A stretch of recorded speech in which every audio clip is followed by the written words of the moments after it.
Library. The first book I checked out at the library was about Chinese mythology. We couldn't check them out to take home until we passed primary grades. The broken cover was held together by blue tape, and inside its battered and bandage-wrapped wings, concealed silky reproductions of wall plaster paintings from the time when Kuafu chased the sun and drank the Yellow River. For years, I worried about whether there were fish in it and prayed the fishermen in frightened bamboo boats escaped before being consumed by the thirsty giant. One time, the librarian gave everyone a free copy of a book to take home and keep as their own. It was about a gangly assistant pig keeper who left his job assisting pigs in order to save a bauble-wielding princess to the background music of an enthusiastic tow-headed bard as he redeemed his name in an enchanted land. I used to imagine that similar magic to this still slept under the moss on our hillside and gathered itself in holy places in the dry patches of backyard behind our trailer. In only a few years' time, I was a white girl in the 50s whose anger kept her alive. A sister-in-law from Brooklyn who just wanted to be seen, a son of indigenous Americans proud of his mother's hominy, a black woman in Georgia who learned her power from other black women, a daughter of Chinese immigrants misunderstood by her mother. They sometimes say that books expand you and your mind, but they made me feel smaller, like my world beat its shallow boundaries outward with fists, wanting freedom, until it couldn't stop expanding at the speed of light in all directions, and I became a speck of sand on a vast and endless beach, and finally felt the power of the tide. Power of ain't. A few teachers tried to tell me that ain't a word, but the truth will stand when the world's on fire, as everyone's aunt always says, with raised eyebrows and lowered opinions. But on the power of ain't, my papa fought against men in suits and built unions out of coal dust and hungry babies when he said that he ain't doing what the men in suits thought was all he was ever going to be worthy of doing. With the power of ain't, my mama learned the mystical art of transforming nothing into good cooking, into messes of beans and taters with ham hocks that her grown sons would cry out for in prison cells because there ain't nothing that craves beauty like wanting. But on the power of ain't, I set fire to everyone who said no or even dared to try to get in my way, and I filled my hungry belly with their ashes and used the glow from their funeral pyres to light a path to college diplomas written in languages I learned to talk better than them. Ain't nobody can tell me that ain't real, because the truth is they're afraid of it. It's a word of negation and power, and taking back a single pocket knife whittled stroke of breath that can hit you back with a switch it made you fetch from the tree, turn you inside out until your justice is unjust, and straight up shake the table your game is sitting on. And there ain't nothing y'all fear like hearing the holy truth pouring out of the mouth of some dumb hillbilly. Bluegrass Moon. A good friend of mine bore the thin red wisps of her sliced onion scars that sometimes still whelped and whimpered with ruptured middle school deja vu to a phosphorescent young girl who was harming herself. Because my good friend knew that pain is so frantic as it drowns that it can't hear a voice on the surface. And so she chose to sink so that that girl might hear her. But not all pain comes from our inability to swim. Sometimes we are held under the water until we can no longer breathe. Any young'un whose papaw sucked in the second half of a word like reckon, like a tree branch that larrups itself in a snipped breeze buzzsaw snap, whose aunt thought could was too strong a word because it was threatening to rain, so she might could, and she strummed the chords of the first word's vowel with such finesse that the single letter I buck danced with every other vowel with such vertigo-spun velocity that a lesser man might have thought it was a single sound. And the following T was so intimidated it just sat down and refused to talk. Whose teacher said, "You saw, not you seen," when he was just going to tell her about how he seen a bobcat out back and thought she might find it interesting because she likes cats. Well, that kid would know the waterlogged smothering that comes from other people getting lost on the road between your thinking and your tongue, and the fear that the only way to get others to listen to your voice is to destroy it first. Monday through Friday, I stood in front of kids like that one, whose vowels and vocabulary become endangered species so that they could go to college, and we read Plato and Epictetus, Locke and Genzi, Angelou and Nietzsche, and eventually I started to wonder, what's the point in hearing other voices if you never hear your own? And so I whispered into the wind and changed the weather. The more complex Nietzsche's moral relativism, the more I would snow out long flurries of Letcher County vowels. We figured out why Maya Angelou's cage bird was still singing under the wide, flat lightning of an angry Floyd County woman's ain't and nary. And Jinzy's gentle, dried flower truth sprang to April life in the head-nodding might should of a Pike County mammal, so that those youngins could hear that the best ideas that have ever been expressed are just as strong and beautifully played in the music of their own accents. And eventually we might set above the elements a proud moon covered in hills, one that they can see from their desks, one with the power to lift and lower the tide so that they can shake off the wet and just walk away.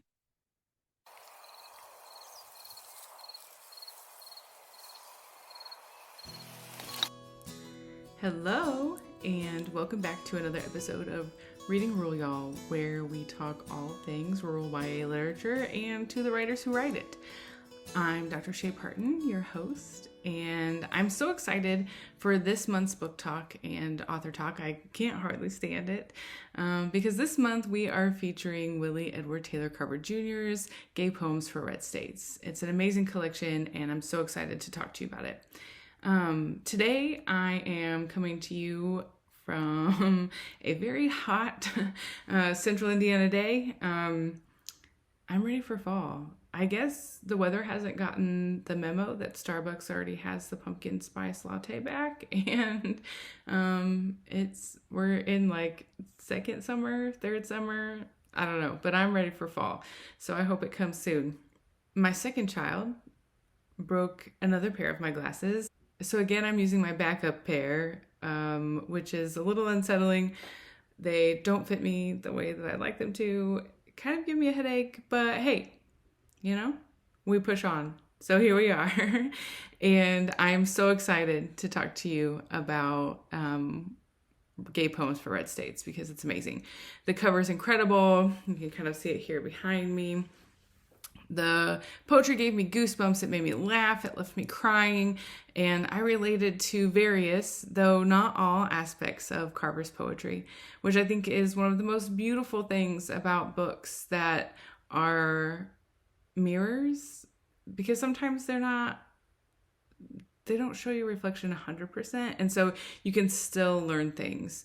I'm really liking the metaphor of a window that is shiny enough that you see a reflection, because I feel like that's kind of what it is like. You know, there are certain aspects of Carver's experiences as a rural kid that don't 100% align to mine, but there are still so many similarities that I still feel like in his poetry I got to see parts of myself. So I got to learn about people who aren't 100% like me, and I also got to learn about myself, which I think is the true power of literature.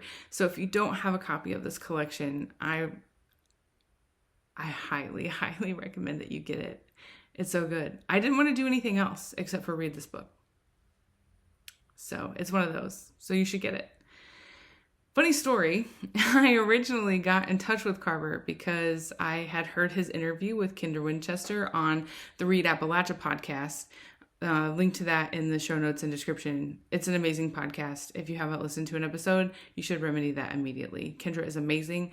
Her conversations with guests are so thoughtful and insightful, and you get a lot of good reading recommendations. I just finished listening to House of Cotton, the audiobook, which is incredible, and I got it from the library because Kendra recommended it and had the author and the voice actor who reads it on the show. And so you should definitely check it out. It's totally worth your while. And so, as with most of her interviews, I was totally bowled over by their discussion. And Carver reads a couple of the poems in that episode that he's on. And so I reached out to him, hoping against hope that he would be willing to do an author talk and be featured on here. And I was tickled and delighted that he said yes. So fast forward, we get to the interview part. We sit down to chat for the author talk, and we realize that we had actually met before. He had attended a talk that I gave via Zoom at Morehead State about rurality in YA literature, and he participated in the discussion from his car. And we connected the dots. on that before settling into the interview for this podcast, and I knew he sounded and looked familiar. I just couldn't put my finger on why. And so what a fun realization to come to. Like, we had already connected as human beings before I read his poetry and before he came on the show. So that was really exciting and fun. And so now I'm determined that we will be real friends. And so from here on out, I'm probably going to call him by his first name. Like usual in these book talks, I'm going to give a summary or overview of the collection. At the top of the episode, at the opening, you already heard me read a few of the poems. I hope that I did them justice because they are amazing. I will talk about how rurality functions in the poems in the collection and about how I would use it in my classroom, because book bans be damned, gay rural kids need literature like this, and I would 100% have found a way to recommend it to students and use it in my classroom.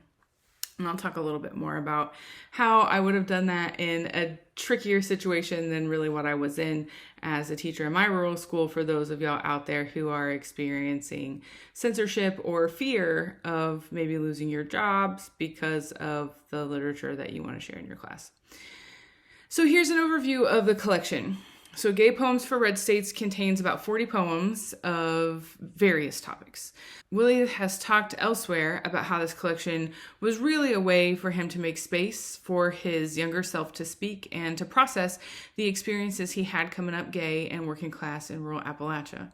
So many of the poems here feature experiences surrounding Willie's queer identity, gender performance and sexuality, and their connections to religion and family and community run throughout the poems, some right on the surface and in others more implicitly behind it.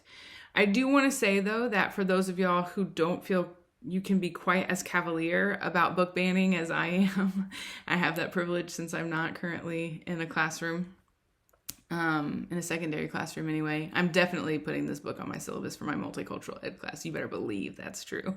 There are multiple poems in this collection that I think you'd be quote unquote safe teaching. For example, Hard to Take Seriously and Power of Ain't are two poems that prominently feature considerations of how majoritarian society privileges some Englishes and accents over others. Mountain Learning, Scientist, Trombone, Bluegrass Moon, and Orange Drink Product and Beef Jerky are all poems that feature Willie's experiences in rural schools that would be safe to teach in school environments that sit on the more homophobic side of the queer spectrum.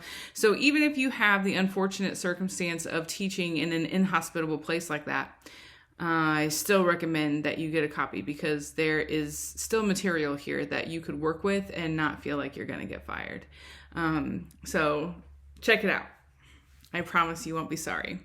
Plus, Willie was Kentucky's, 2022 Teacher of the Year. So you might be able to use that as some ammunition too, maybe. On to how rurality plays a part of this collection. So because Willie is from rural Appalachia, Eastern Kentucky, the Eastern Kentucky part of Appalachia, as is common of most Appalachian literature, this collection is dripping with place.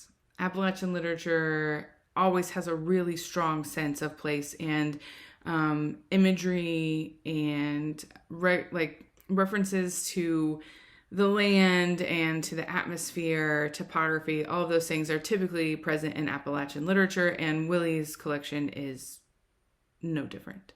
The cadence of the lines and language are heavily Appalachian. The imagery, the vocabulary, the subject matter, like everything about this collection is both rural and Appalachian. There are references to mamaws and papaws, to creeks, hillsides and hollers and trailers and neck bones and other foods, biscuits, and the talk of how gravy is the way that we say we love each other, which is so true and is so connected to my experience. Saturdays at my Grandma Jean's were always big Southern Appalachian breakfast days where we ate biscuits and sausage gravy and chocolate gravy and scrambled eggs, and the gravy was always the highlight of the meal. That's the thing that folks really wanted most, that and the biscuits. So I really connected with that. So he he also writes about the hurt and experience of being underestimated and punished for his Appalachian rural language, variety, and accent.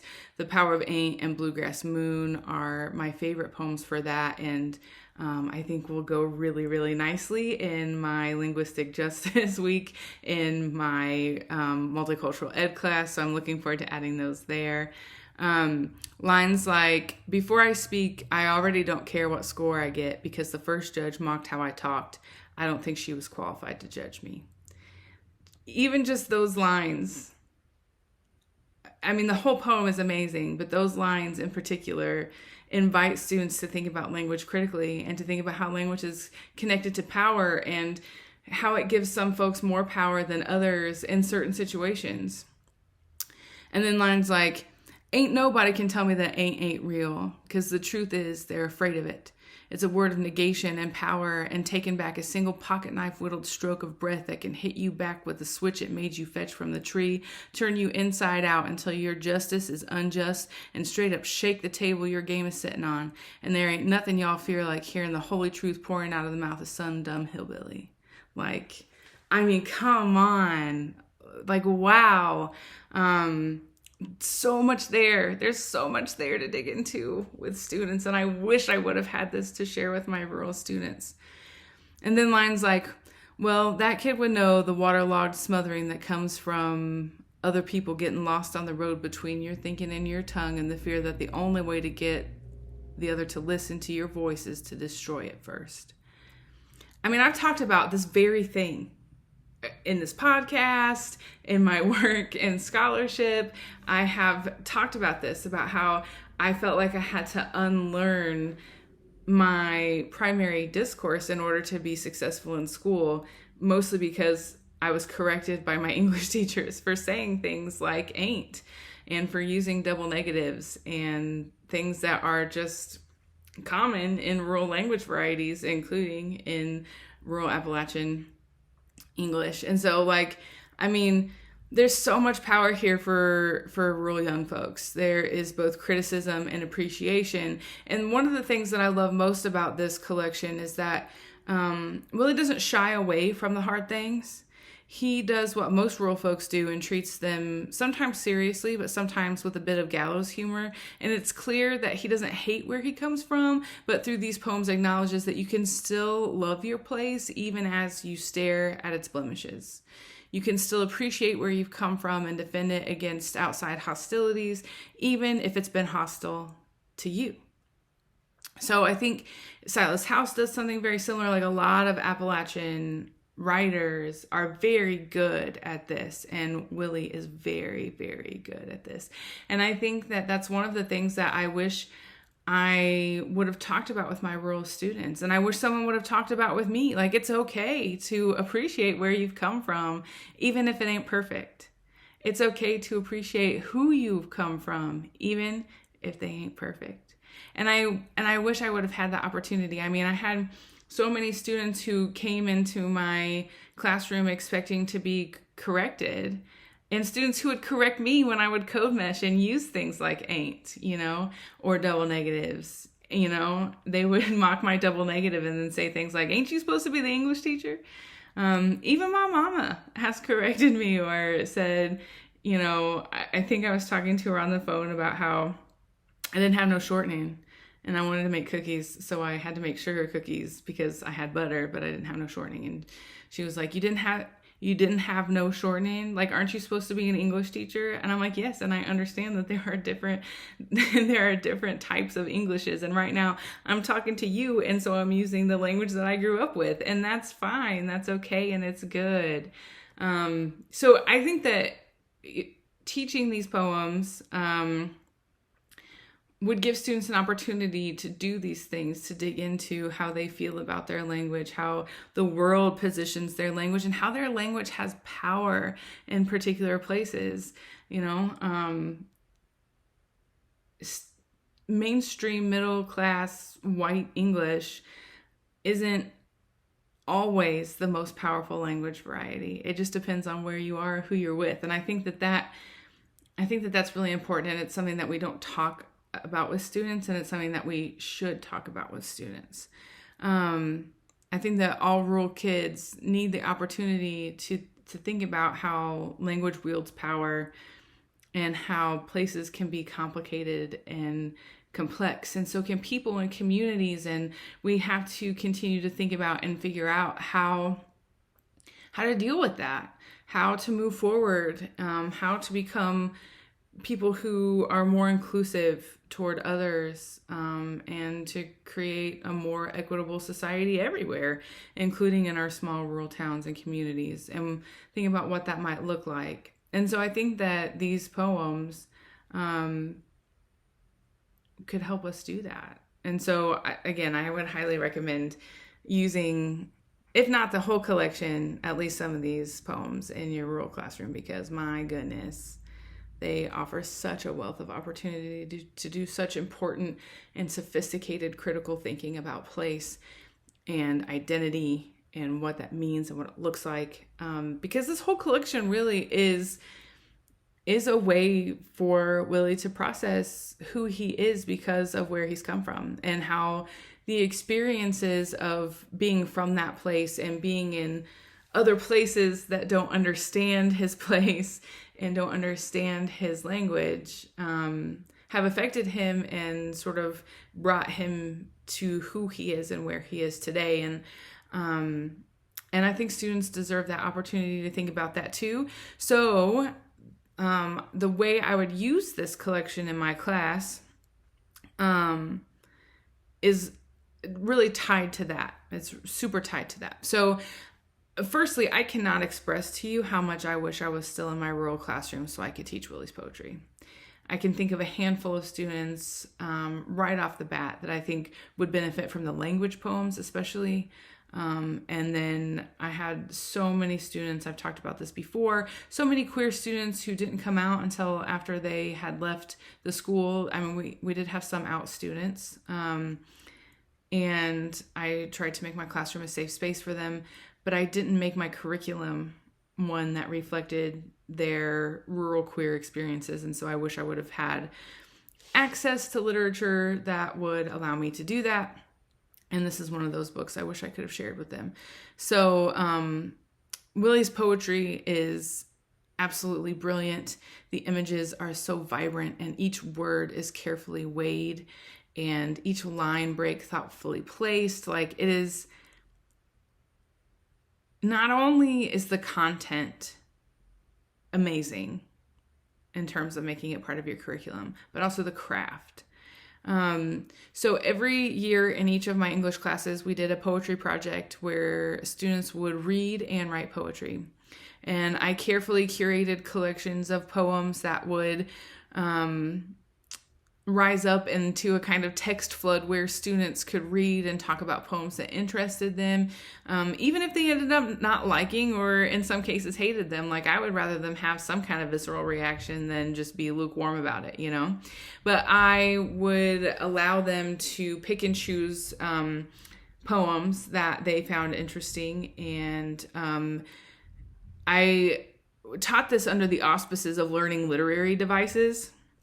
But really, I taught it because poetry humanizes us, and I wanted them to acknowledge their and others' humanity by writing poetry. So I wanted them to have a chance to think about their identity and experiences and consider the things that they didn't know about others or that they didn't know about themselves but wanted to ask questions that had no answers, to paint pictures with words and sometimes with their fingers, which is where this elephant came from. A student painted this on a day that we did a finger painting and poetry ekphrasis activity, which was fantastic. And to write about what most ELA rules say isn't worth writing about, which is, rural experiences.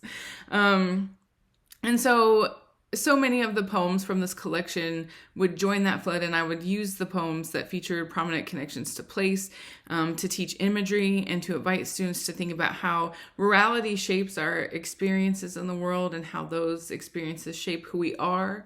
And so then they could pick a poem or several poems. They did a whole collection of poetry. They produced an entire collection of poetry by the end of the unit. And so they would pick poems that would serve as mentor texts for them. And they would use sort of whatever they felt like they could for inspiration from that particular poem, and then write their own poem that was sort of in conversation with the other poem, whether that was through the form or through the content or topic. So like Willie's poem, The Power of Ain't, does a really awesome job at thinking about how words that are positioned as powerless or are sort of claimed or projected onto folks who have less power than other folks, how they're actually really powerful. And so there are other words than ain't that I think could become part of that conversation. And so students might use that poem to think of a word that is, typically positioned as a working class word or a rural word. And they could think about how that word actually does have power in the ways that the powerful try to position it as powerless, even though it's not. So that's just one example. I mean, there are so many others. There's a really short poem called The Gay Road Home, which is short but mighty, and is about what it means to come home, what home is, and that it sometimes looks different than we think it should, or looks different than other people think that it will. And so they could write poems about the roads to their rural home and how they might be different than what other folks think they should be, or as, maybe their road home meant something to them when they were younger, and now it means something different to them now that they're older. If they're seniors and they're going to be out migrating somewhere, they might think about how the road leading away from home is different than the road leading back to home. If they're going to stay in their rural town, then they might think about how, or envision how the road home might change, even as they stay in their community. So there's a lot of like really powerful things that students could think about and write in connection to Willie's poetry. And so I would use those as mentors, and then students would amass their own collection where they think about who they are as rural people, think about their rural places and their rural communities, and really sort of process who they are and who they want to be, and maybe who they don't want to be. They might think about the blemishes that exist, the faults that lie in all of us and all of our communities, and think about ways that we can make them better, maybe. So there's a lot of great things that you can do here, and there are so many connections to standards. I mean, similes, metaphors, any, literary language, literary elements that are being used. You can teach many lessons on those while students are writing, and so they're learning those, and they're also meeting the standards. So it's like win-win-win all around, So with that in mind, you should buy this book. I keep going back to it again and again, and so much so that I'm already wearing out the spine. You can see all of the various Post-it notes there as I think about which poems I want to include in my multicultural ed class. It's an amazing collection. Willie's absolutely brilliant, and not only that, he's an amazing human being. He's a huge advocate. He works tirelessly to advocate for rural youth, for rural queer youth. He's amazing. And so if there's anyone in this world that deserves to be supported in their work, it's Willie Edward Taylor Carver Jr. So I really hope that you pick up this collection. It's incredible. With that said, as always, here is the list of ways that you can support us. Please tell your friends. If you are a rural teacher or a rural student or a rural pre-service teacher, or even just a rural community member, like tell your friends about this show and about all of the great book recommendations that we give. You can rate us on Apple Podcasts. That would be a huge help to get that pesky little algorithm to work in our favor and make sure that more folks know about us, and hopefully means that more rural literature will make it into the hands of rural and even maybe non-rural readers. All of that would be wonderful. You can also buy our merch. I'll put our TeePublic link in the show notes and description. We've got lots of stickers and, well, they're really just designs, and then you can get them on whatever you want. Sweatshirts, t-shirts, coffee mugs, stickers, even pillows and tote bags and baby onesies. Like, there are so many different options. So you can buy our merch there.